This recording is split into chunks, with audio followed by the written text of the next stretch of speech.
Mon neveu a volé et vendu mon appareil photo de 5 000 €. Pour compenser, ma sœur m'a tendu un modèle de supermarché cassé à 40 €.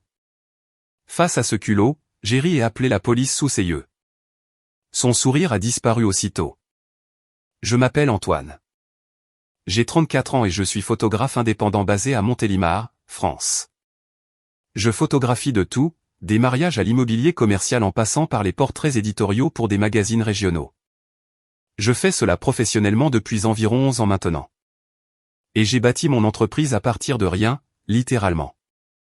Pas de fonds fiduciaires, pas de relations familiales, pas de filet de sécurité, juste moi, un boîtier d'appareil photo d'occasion acheté sur le Bon Coin quand j'avais 23 ans, et une volonté de travailler 80 heures par semaine jusqu'à ce que j'arrête d'être mauvais. Maintenant, je dois vous parler de ma famille car cette histoire n'a pas de sens sans comprendre la dynamique. Ma mère est décédée quand j'avais 19 ans. Un cancer. C'était rapide et brutal et cela a tout réorganisé. Mon père, Henri, s'est remarié environ 3 ans plus tard avec une femme nommée Martine. Martine va bien. Ce n'est pas la méchante ici. Elle a même été plutôt correcte avec moi au fil des ans. Le problème, c'est ma sœur aînée, Sophie. Sophie a 38 ans, et elle a mené toute sa vie d'adulte en partant du principe que le monde lui devait quelque chose de spectaculaire juste pour s'être présenté. Elle a 3 enfants. L'aîné a 17 ans, un garçon nommé Théo. Puis des jumelles, Chloé et Manon, qui ont 12 ans. Sophie a divorcé 2 fois, travaille à temps partiel dans un cabinet dentaire et a cet incroyable talent pour faire de chaque réunion de famille une discussion sur ses difficultés financières.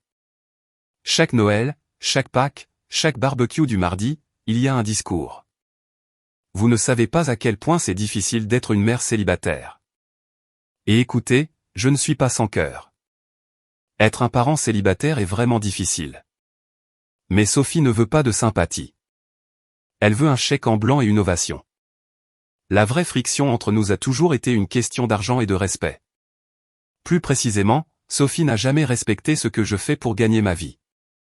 Pour elle, la photographie n'est pas un vrai travail. Elle me l'a dit en face plus de fois que je ne peux compter. Ça doit être sympa de jouer avec des appareils photo toute la journée. Quand vas-tu avoir une vraie carrière? Pendant ce temps, j'ai gagné 6 chiffres l'année dernière pour la première fois. Je possède ma propre maison et je n'ai aucune dette.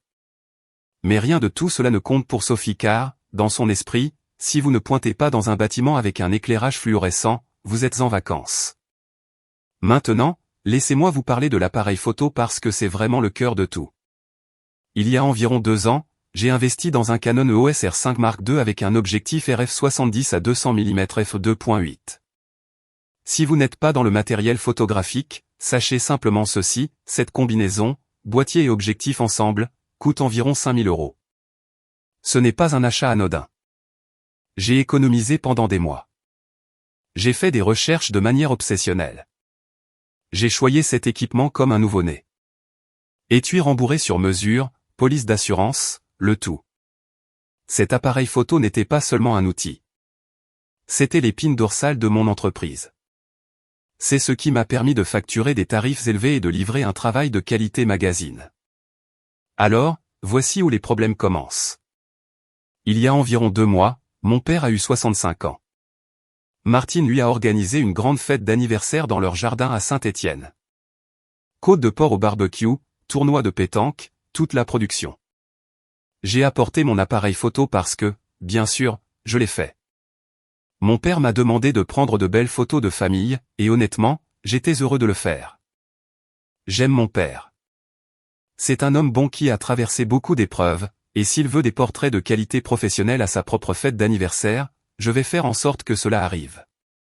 J'ai photographié pendant environ 2 heures. J'ai eu de très belles choses.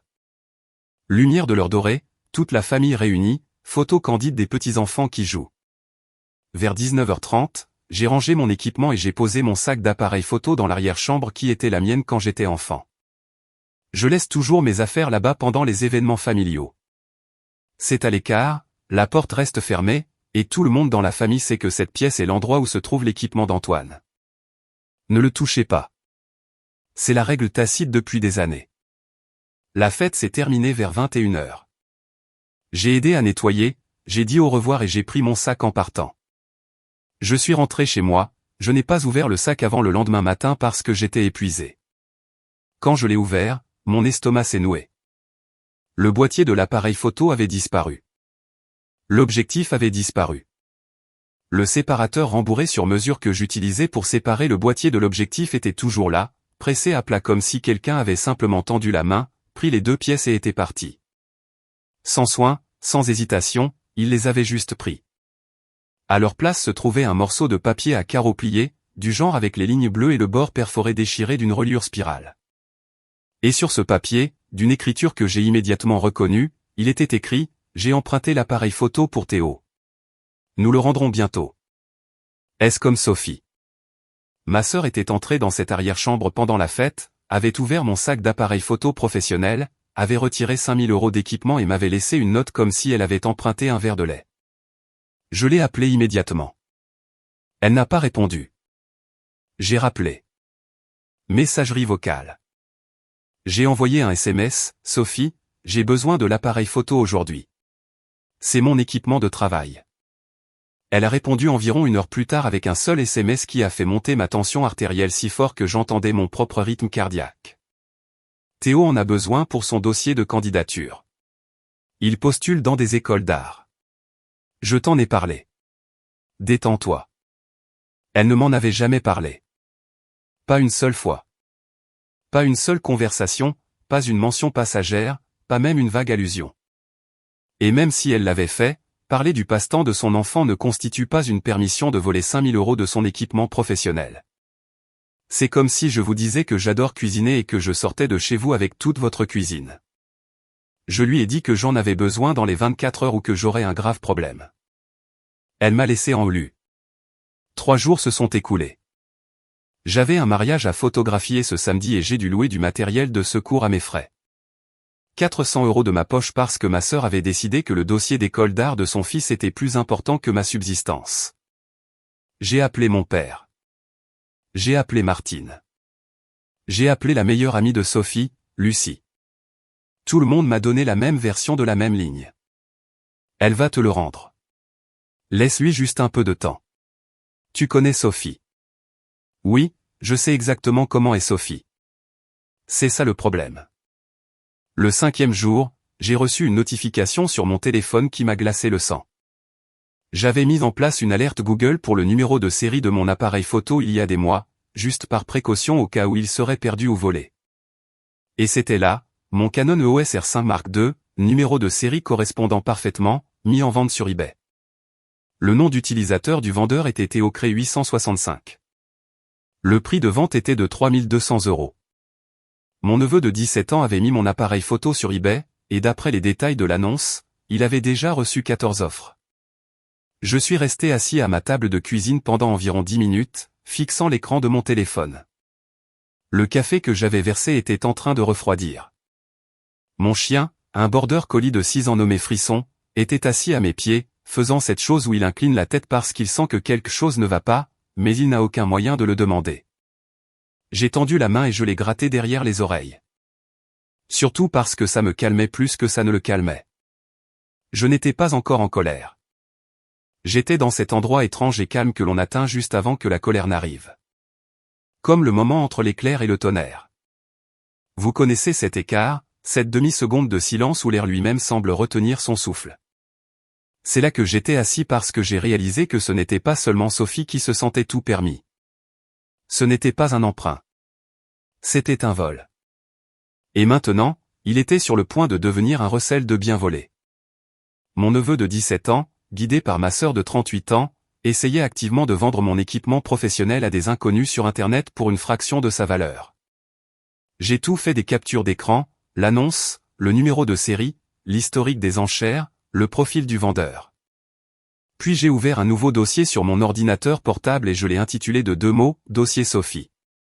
Et c'est là que le tonnerre a frappé. Maintenant, beaucoup de gens dans ma position auraient immédiatement appelé la police. Et honnêtement, cela aurait été tout à fait justifié. Mais je ne l'ai pas fait. Pas encore. Et je dois expliquer pourquoi. Parce que c'est là que l'histoire prend une tournure que la plupart des gens n'attendraient pas. Voyez-vous, j'ai eu affaire à Sophie toute ma vie d'adulte. 15 ans de son sens du droit, de ses manipulations, de sa victimisation militante. Et chaque fois qu'il y a eu un conflit, la famille s'est ralliée à elle. Chaque fois qu'elle pleure, elle invoque les enfants. Elle joue la carte de la mère célibataire. Et soudain, je suis le méchant pour avoir des limites. Alors je savais que si je passais à l'offensive immédiatement, si j'appelais la police le premier jour, le récit changerait avant même que la voiture de police n'entre dans son allée. Antoine a appelé la police pour son propre neveu à cause d'un appareil photo. Antoine essaie de ruiner l'avenir de Théo. Antoine se soucie plus de ses jouets que de sa famille. Je n'allais pas lui donner cette munition. Pas cette fois. Au lieu de cela, j'ai fait quelque chose qui semblait contre-intuitif, mais qui était absolument essentiel. Je me suis tu. Silence opérationnel complet. Je n'ai pas envoyé de SMS à Sophie. Je n'ai pas appelé mon père pour me défouler. Je n'ai rien posté sur les réseaux sociaux. J'ai juste disparu du radar familial entièrement, ce qui, si vous savez quelque chose sur les personnes qui se sentent tout permis, est la seule chose qui les rend nerveuses parce que le silence signifie qu'elles ne peuvent pas prévoir ce qui va arriver. Pendant que j'étais silencieux, j'étais très occupé. Premièrement, j'ai contacté l'équipe de confiance et de sécurité d'eBay. J'ai déposé un rapport pour vol de propriété, j'ai inclus la documentation du numéro de série, mon reçu d'achat original de Fnac Darty, et la police d'assurance montrant l'appareil photo enregistré à mon nom. eBay a retiré l'annonce dans les 6 heures. La vente n'avait pas encore été conclue, Dieu merci, mais 14 personnes avaient activement enchéri sur mon appareil photo volé. Deuxièmement, j'ai appelé mon assureur, non pas pour déposer une réclamation, pas encore, mais pour documenter la chronologie. Je voulais une trace écrite montrant que j'avais signalé le vol à mon assureur avant de le signaler aux forces de l'ordre. Mon agent, un gars nommé Philippe, qui gère ma police commerciale depuis des années, m'a dit quelque chose d'important. Antoine, une fois que cela sera considéré comme une demande de remboursement pour vol, si l'auteur est identifié, nous poursuivrons la subrogation. Pour ceux qui ne parlent pas l'assurance, cela signifie que la compagnie d'assurance me paierait, puis poursuivrait légalement Sophie pour récupérer ses coûts, plus les frais, plus les intérêts. Troisièmement, j'ai rassemblé tous les SMS, tous les messages vocaux et toutes les communications que j'avais eues avec Sophie concernant l'appareil photo. J'ai tout fait des captures d'écran et je l'ai enregistré dans le dossier Sophie. Son SMS admettant qu'elle l'avait pris. Son refus de le rendre. Sa prétention selon laquelle elle m'en avait parlé, ce que mes relevés téléphoniques ont prouvé être un mensonge. J'avais des mois d'historique de SMS avec elle, et pas une seule fois les mots appareil photo, Théo, portfolio ou école d'art n'étaient apparus dans un message avant le vol. Maintenant, voici où les choses sont devenues intéressantes. Le 7e jour, Sophie m'a enfin appelé, non pas pour s'excuser, non pas pour organiser un retour. Elle a appelé pour me crier dessus. Antoine, as-tu fait quelque chose à l'annonce eBay de Théo? Il pleure toute la matinée. Ils l'ont retirée et maintenant il ne peut pas la remettre. Il allait utiliser cet argent pour ses frais d'inscription. Je veux que vous vous arrêtiez sur cette phrase un instant. Laissez-la vraiment s'imprégner. Ma sœur était en colère contre moi parce que son fils ne pouvait pas vendre avec succès ma propriété volée. Elle n'était pas gênée. Elle n'était pas désolée. Elle était indignée. Dans l'univers de Sophie, le crime n'était pas qu'elle ait volé mon appareil photo. Le crime était que j'avais interféré avec le profit. J'ai gardé ma voix calme. Presque amicale. Sophie, j'ai besoin de l'appareil photo aujourd'hui. Dans l'état où il était quand tu l'as pris. Oh mon Dieu, Antoine. C'est un appareil photo. Tu peux en acheter un autre. Théo en a plus besoin que toi. Tu es un homme adulte avec un travail. C'est un enfant qui essaie de se construire un avenir. L'appareil photo a coûté 5 000 €. Sophie, silence complet. Puis, il n'y a pas moyen que ça coûte autant. Boîtier et objectif ensemble. Juste plus de 5 000 €. J'ai les reçus. Plus de silence. Puis elle a dit quelque chose qui m'a dit tout ce que je devais savoir sur la direction que cela prenait. Eh bien, ce n'est pas mon problème. Théo a déjà vendu l'objectif séparément à son ami à l'école pour 200 €, donc tu devras te débrouiller tout seul. Elle a raccroché. J'ai posé mon téléphone sur le comptoir et j'ai juste expiré. Longue, lente inspiration. L'objectif seul valait 2 800 €. Le RF70 à 200 mm f2.8, une pièce de verre optique de précision conçue par Canon pour le travail de diffusion et éditorial professionnel. Et mon neveu l'avait vendu à un gamin de son lycée pour 200 €. C'est comme vendre une Rolex à une vente de garage parce que vous pensiez que c'était une Timex. Alors maintenant, la situation avait dégénéré. Le boîtier de l'appareil photo était encore théoriquement récupérable, mais l'objectif avait disparu, vendu à un mineur lors d'une transaction privée sans reçu, sans documentation et sans moyen de le retrouver sans l'intervention des forces de l'ordre. J'ai mis à jour le dossier Sophie. J'ai ajouté les détails de l'appel téléphonique, l'horodatage de mon journal d'appel. J'ai noté son aveu que l'objectif avait été vendu. J'ai tout sauvegardé. Puis j'ai fait quelque chose que j'aurais probablement dû faire il y a des années. J'ai appelé un avocat. Mon ami Olivier de l'université est avocat, il fait du contentieux civil, de la défense pénale. Je l'ai appelé et je lui ai exposé toute la situation. Il a écouté sans m'interrompre, ce que j'ai apprécié. Et puis il a dit, « Antoine, c'est un vol et une conversion classique. La prise était non autorisée. La propriété a été vendue sans consentement, et vous avez la documentation de toute la chaîne. Vous pouvez déposer une plainte au pénal et au civil. » Il a également souligné quelque chose que je n'avais pas envisagé. Parce que l'annonce eBay traversait les frontières des États puisque certains des enchérisseurs venaient d'autres régions, il y avait une composante potentielle de fraude électronique fédérale. Maintenant, il a dit que les autorités fédérales ne le poursuivraient probablement pas pour 5 000 €, mais le fait que cela existait nous donnait un levier. Je lui ai demandé de rédiger une lettre de mise en demeure formelle, restitution de tous les biens ou restitution monétaire complète de 5 000 € dans les 14 jours où je poursuivrai des accusations criminelles et une poursuite civile pour conversion. Vol et tout dommage légal applicable en vertu du droit français. Olivier a eu la lettre prête en 2 jours, mais je lui ai dit de la garder. Ne l'envoyez pas encore parce que je voulais voir ce que Sophie ferait ensuite. Les gens qui se sentent tout permis vous disent toujours leur prochain coup si vous êtes assez patient pour regarder. Et bien sûr, le 10e jour, j'ai reçu un SMS de mon père. Antoine, Sophie dit que cela a dégénéré. Elle veut arranger les choses. Elle vient chez toi samedi pour te rendre l'appareil photo. Peux-tu simplement l'accepter et passer à autre chose? Pour la famille. Pour la famille. 3 mots qui ont été utilisés toute ma vie pour justifier chaque chose injuste que Sophie ait jamais faite. Pour la famille signifie, tais-toi. Pour la famille signifie, accepte-le.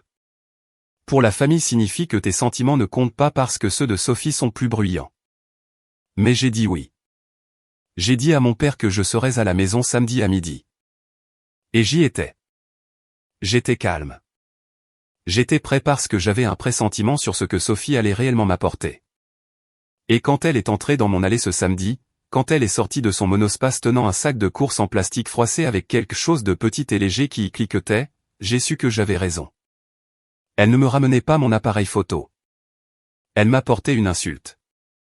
Sophie s'est avancée sur mon Porsche comme si elle me rendait le plus grand service que quiconque ait jamais rendu dans l'histoire de la générosité humaine.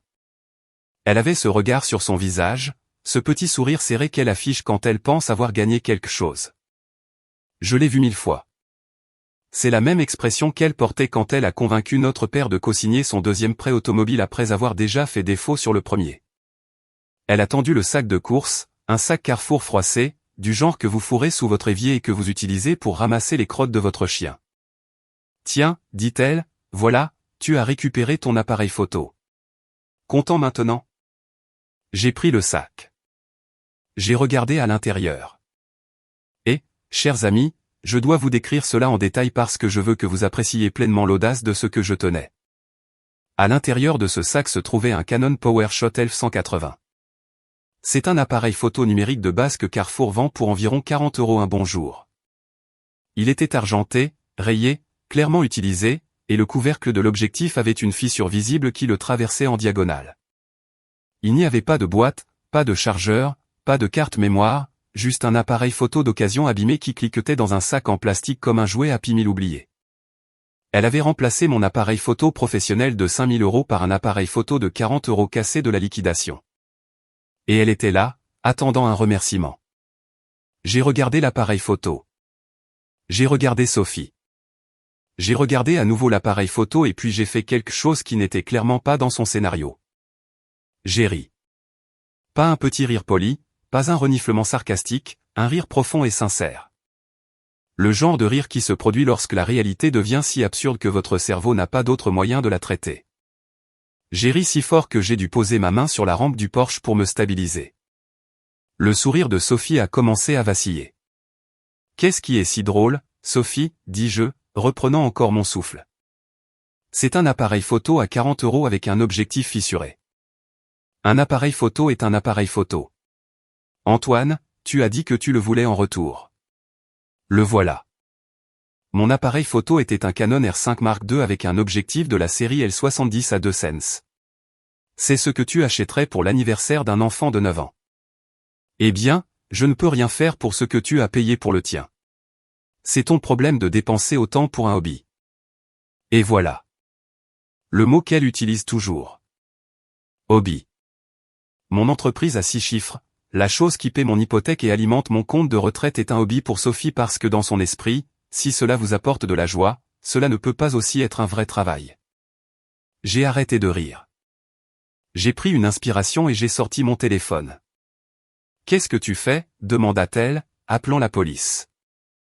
La couleur de son visage a disparu plus vite que je ne l'avais jamais vu. C'était comme regarder quelqu'un tirer la chasse d'une baignoire.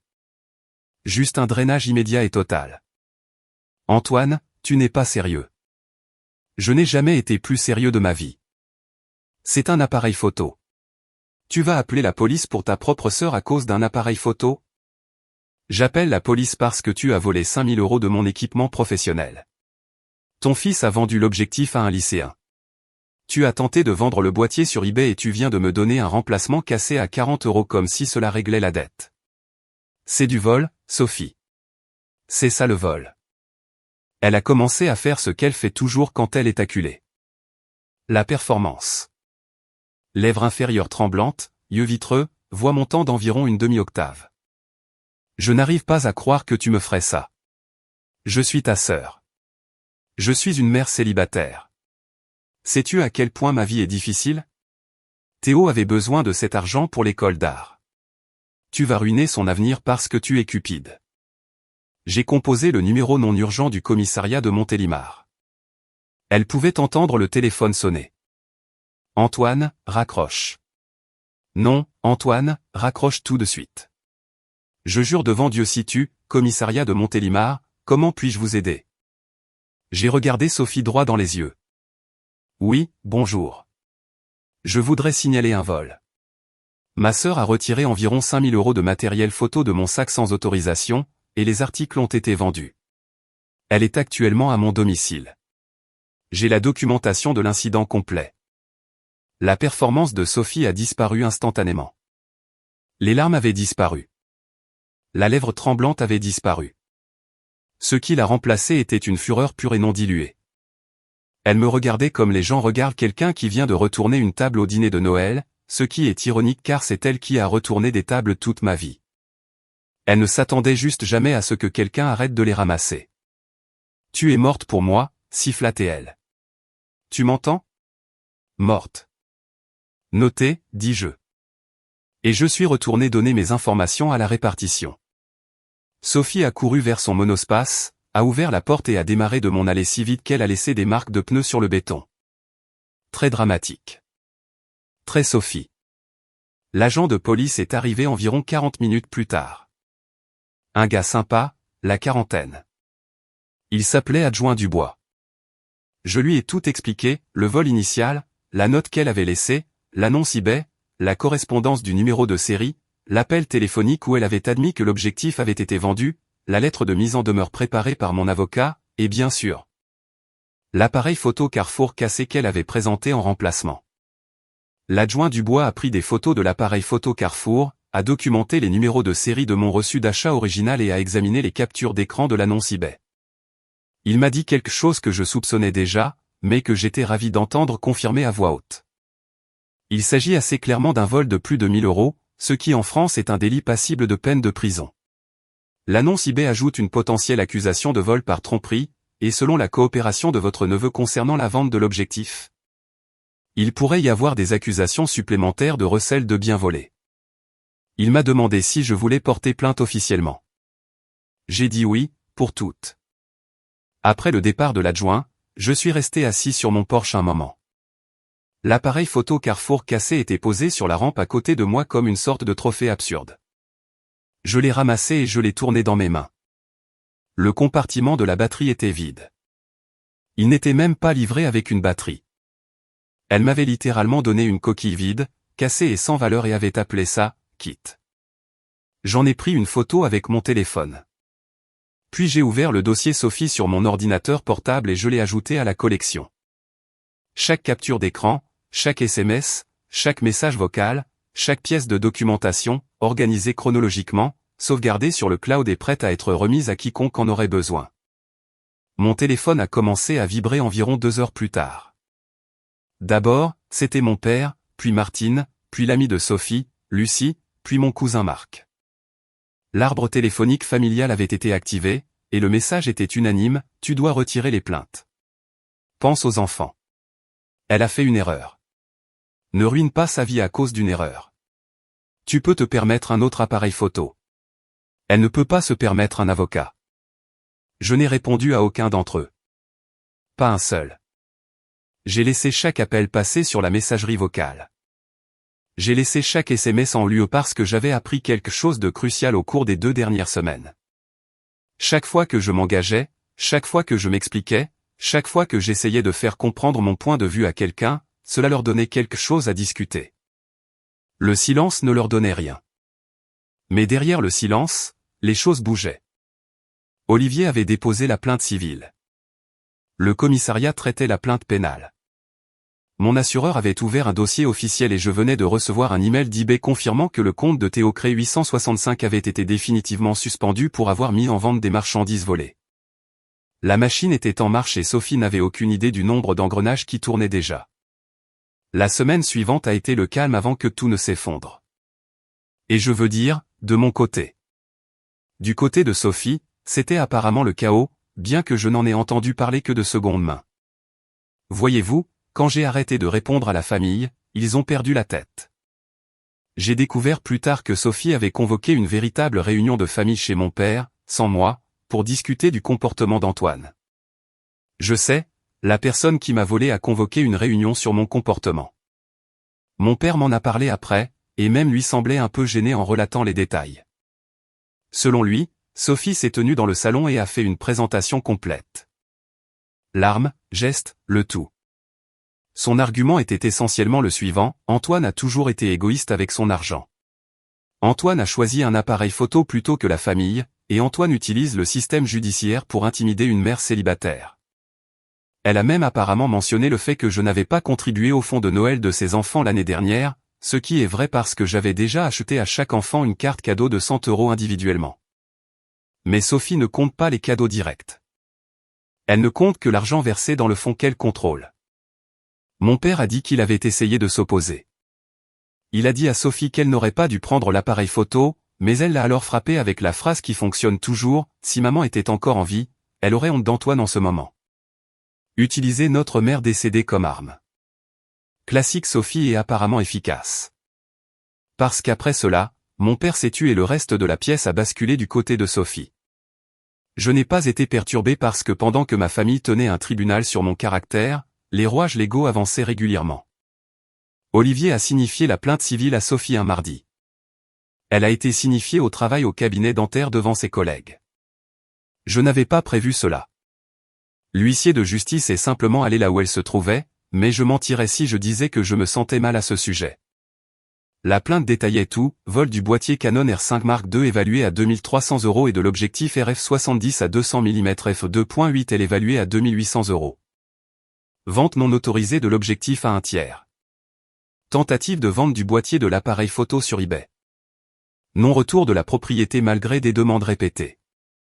Nous demandions la restitution complète de 5100 € pour l'équipement, 100 € pour le matériel de location que j'avais dû payer de ma poche, plus les dommages-intérêts légaux et les honoraires d'avocat. La demande totale était d'un peu plus de 8500 €. La réaction de Sophie, telle que me l'ont rapporté environ 4 membres différents de la famille qui ont tous appelé dans la même heure, a été volcanique.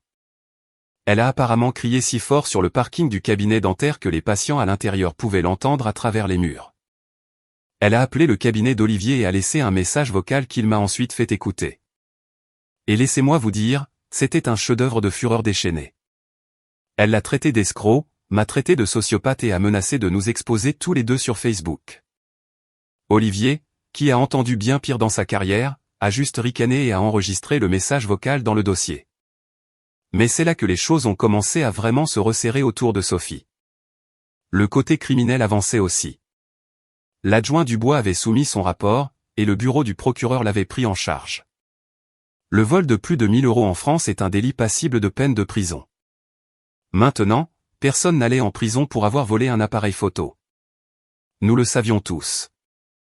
Mais une accusation de délit sur votre casier judiciaire a des conséquences qui se répercutent bien au-delà de la peine de prison. Cela affecte l'emploi, le logement, les arrangements de garde et le crédit. Et Sophie, qui tenait déjà à peine sa vie financièrement, ne pouvait se permettre aucune de ces répercussions. En plus de la plainte pénale, le bureau du procureur a contacté le lycée de Théo pour localiser l'élève qui avait acheté l'objectif volé. Ils ont trouvé le gamin en une journée. Il s'appelait Lucas, un élève de première qui avait économisé pour du matériel photographique. Lucas avait payé Théo 200 € en espèces pour l'objectif, ne sachant pas qu'il était volé. Lorsque l'agent de police scolaire a expliqué la situation, les parents de Lucas étaient furieux. Non pas contre Lucas, mais contre Théo et contre Sophie. Lucas a rendu l'objectif volontairement et ses parents auraient envisagé leur propre poursuite judiciaire contre Sophie pour avoir vendu des biens volés à leur fils mineur.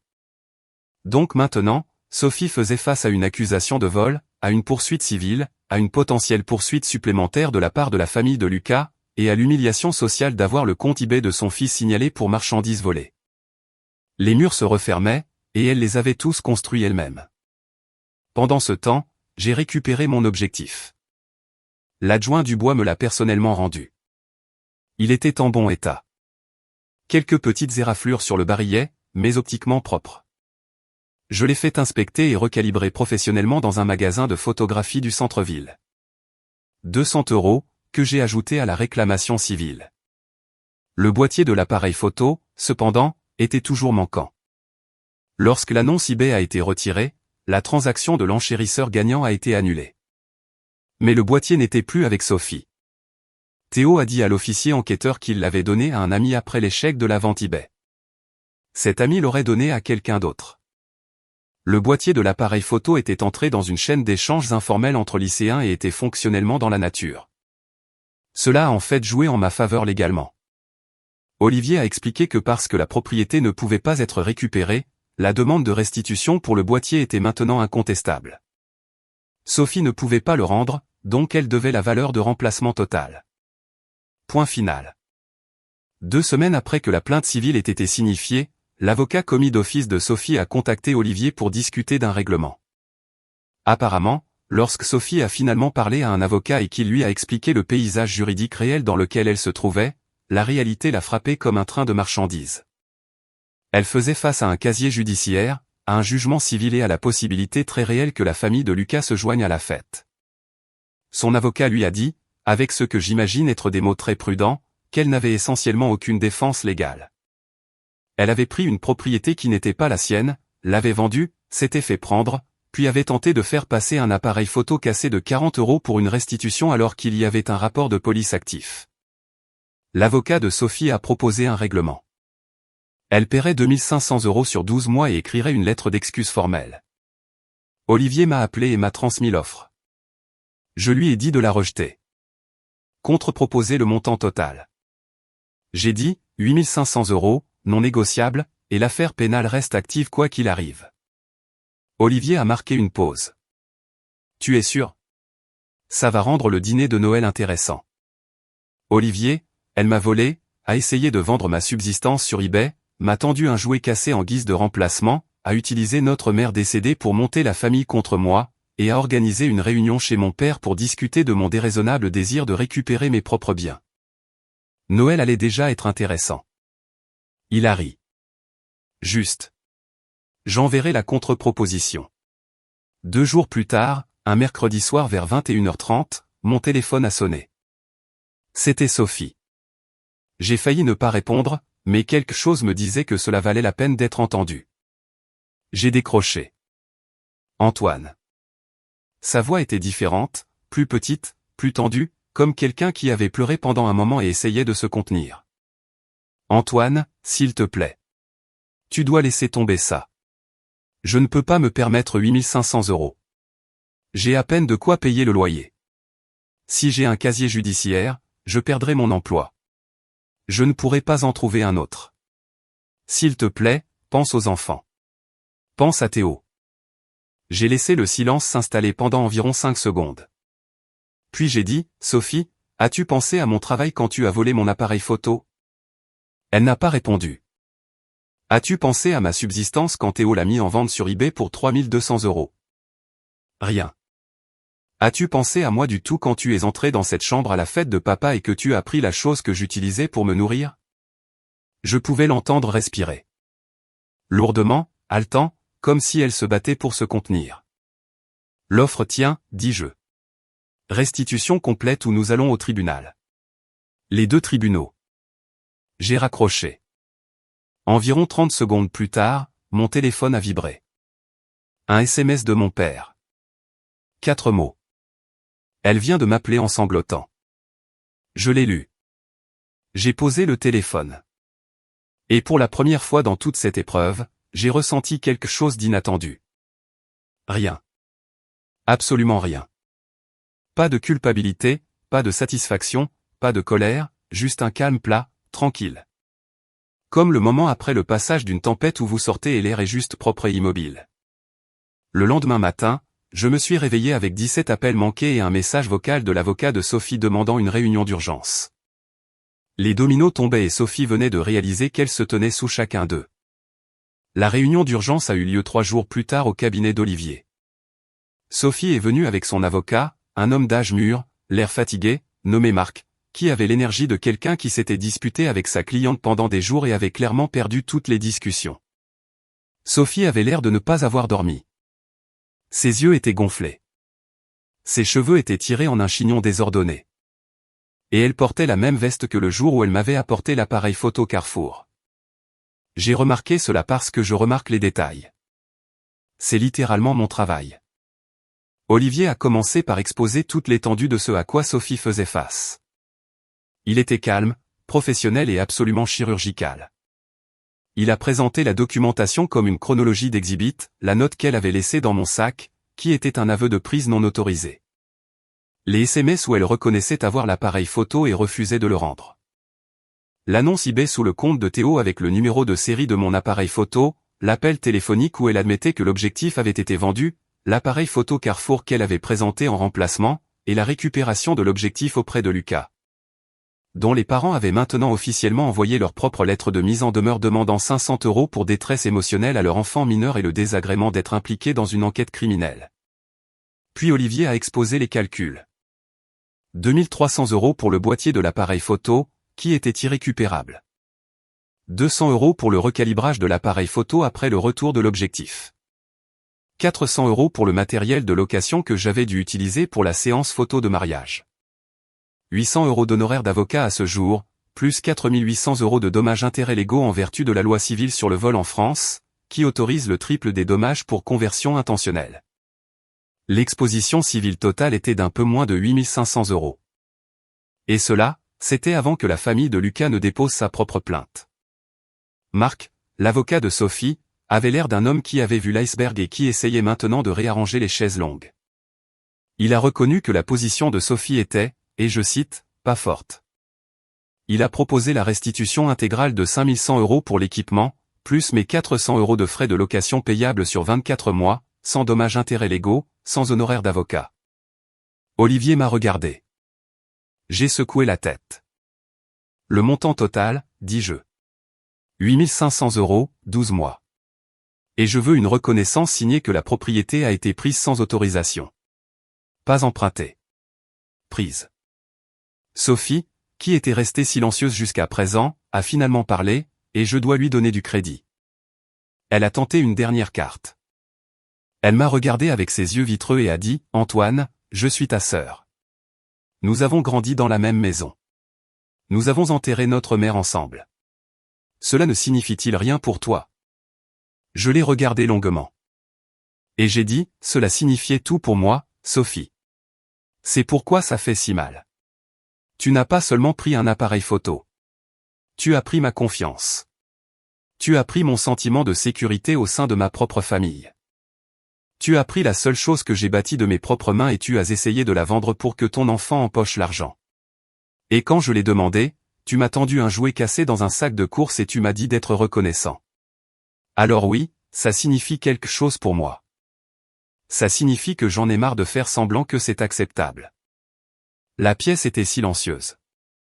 Marc a regardé son bloc-notes. Olivier m'a regardé avec le plus léger signe de tête. Et Sophie, pour la première fois peut-être de toute sa vie, n'avait absolument rien à dire. Ils ont demandé une pause de 10 minutes. Quand ils sont revenus, Marc a dit que Sophie accepterait les 8500 € complets payables sur 18 mois. Elle signerait la reconnaissance et elle a demandé que je demande au procureur d'envisager un programme de déjudiciarisation pour l'accusation pénale plutôt que de poursuivre une condamnation pour crime. J'ai accepté la demande de déjudiciarisation, non pas pour Sophie, mais pour Théo. Parce que malgré tout, Théo a 17 ans et il a pris une décision stupide sous l'influence d'une mère qui lui a appris que la propriété d'autrui n'est qu'une ressource à exploiter. Un casier judiciaire avant même qu'il ne soit diplômé du lycée n'allait pas arranger cela. Une déjudiciarisation, des travaux d'intérêt général et une ordonnance de restitution pourraient en fait lui apprendre quelque chose, ou du moins lui donner une chance de l'apprendre seul un jour. L'accord a été signé cet après-midi-là. Sophie paierait 472 € par mois pendant 18 mois. Si elle manquait 2 paiements consécutifs, le solde restant total deviendrait immédiatement exigible et Olivier aurait le droit de poursuivre la saisie sur salaire. La reconnaissance signée indiquait clairement que Sophie avait pris le matériel photographique sans autorisation, que Théo avait vendu l'objectif et tenté de vendre le boîtier, et que l'appareil photo Carrefour présenté en remplacement n'était pas équivalent en valeur ou en fonction. J'en ai gardé une copie. Olivier en a gardé une copie. Le dossier Sophie était maintenant une archive Sophie. Le procureur a accepté la déjudiciarisation pour Sophie, sous réserve de la restitution intégrale et de 100 heures de travaux d'intérêt général. Théo a reçu une déjudiciarisation juvénile distincte avec 50 heures de travaux d'intérêt général et une lettre d'excuse obligatoire à Lucas. L'accusation de Sophie serait effacée après 12 mois si elle remplissait toutes les conditions. Maintenant, laissez-moi vous raconter ce qui s'est passé ensuite parce que les retombées ont été un spectacle à part entière.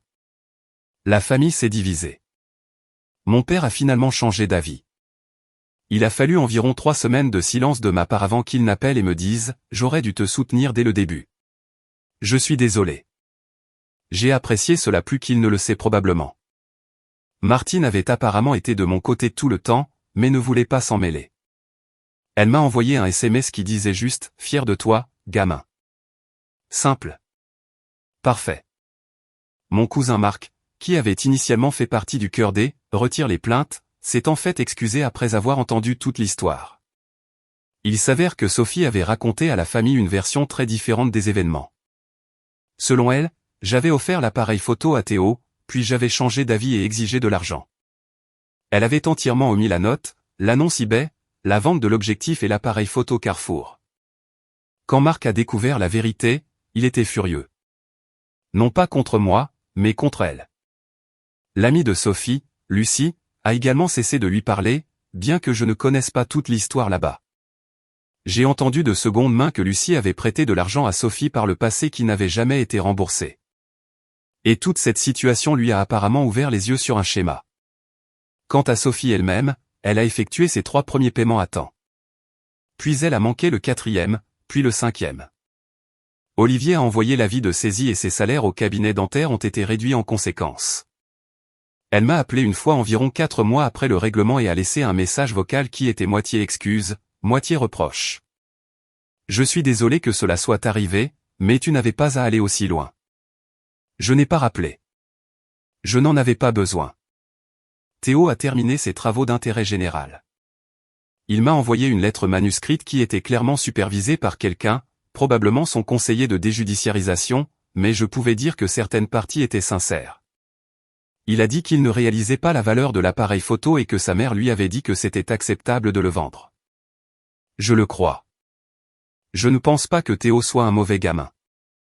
Je pense que c'est un enfant qui a été élevé par quelqu'un avec des limites brisées et il a absorbé ses leçons. qu'il les désapprenne ou non, cela dépend de lui maintenant. J'ai remplacé le boîtier de l'appareil photo environ un mois après le règlement par un tout nouveau R5 Mark II. Je l'ai payé en totalité. J'ai enregistré le numéro de série auprès de Canon, d'eBay, de mon assurance et du commissariat de Montélimar. Mon ami Olivier a plaisanté en disant que c'était l'appareil photo le plus protégé légalement de France. Quant à moi, je vais très bien. Mon entreprise est florissante. J'ai réservé plus de travail cette année que toute autre année précédente. J'ai une exposition de galeries à venir à l'automne, ma première, et j'en suis vraiment enthousiasmé. J'ai réduit mes contacts avec Sophie, pas totalement sans contact parce que nous partageons un père et je ne le forcerai pas à choisir, mais nos interactions sont limitées aux jours fériés et elles sont polies, brèves et soigneusement encadrées. J'ai toujours l'appareil photo Carrefour, le petit PowerShot ELPH 180KC. Je le garde sur une étagère dans mon bureau, juste à côté de mon véritable équipement. Les gens me posent parfois des questions à son sujet et je souris simplement en disant que c'était un cadeau de ma sœur, ce qui est techniquement vrai. C'est un rappel non pas de ce qu'elle a fait, mais de ce que je vaux et de ce que je refuse d'accepter en paiement.